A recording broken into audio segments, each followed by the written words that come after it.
Hemm differenza fundamentali bejni u bejn il-Kap tal-Oppożizzjoni.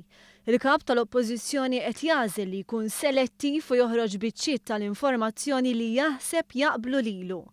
Hekk sar il-Prim Ministru Joseph Muscat fi stqarrija li fiha fakkar li ħatar inkjesta indipendenti fil-każ dwar sparatura li fiha kien involut l-eks xufier tal-Ministru Manuel Malija.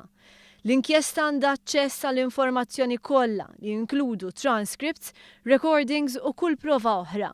Iżda Simon Busuttil jibqa' jinsisti waħda f'waħda li l-ħatra ta' 3 ex-ġudikanti biex jinvestigaw hija inutli. U allura inti twaqqaf inkjesta biex tarek kemm x'cover-up. Din hija inkjesta inutli, irrepetejta kemm il-darba.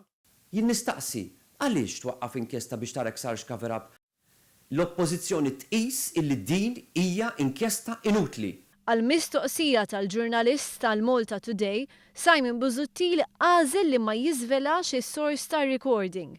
Għar minn hekk, Simon Busuttil għażel li ma jgħidx għaliex qed ikun selettiv ħafna f'dak illi jikkomunika mal-pubbliku. Mistoqsija għaliex, Simon Busuttil der skomdu.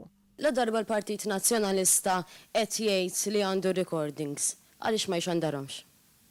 Inti ġurnalista u naħseb illi tasal konklużjoni waħdek. Xi ħadd ieħor?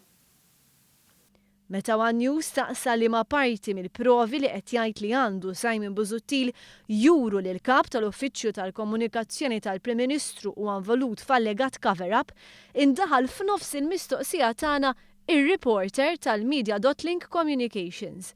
Dan wara li diġà kienu ġew injorati mistoqsijiet tagħna. Xtaqt weġiba fuq Kert Farrugia għaliex ma weġibx. Minn Media.Link Communications.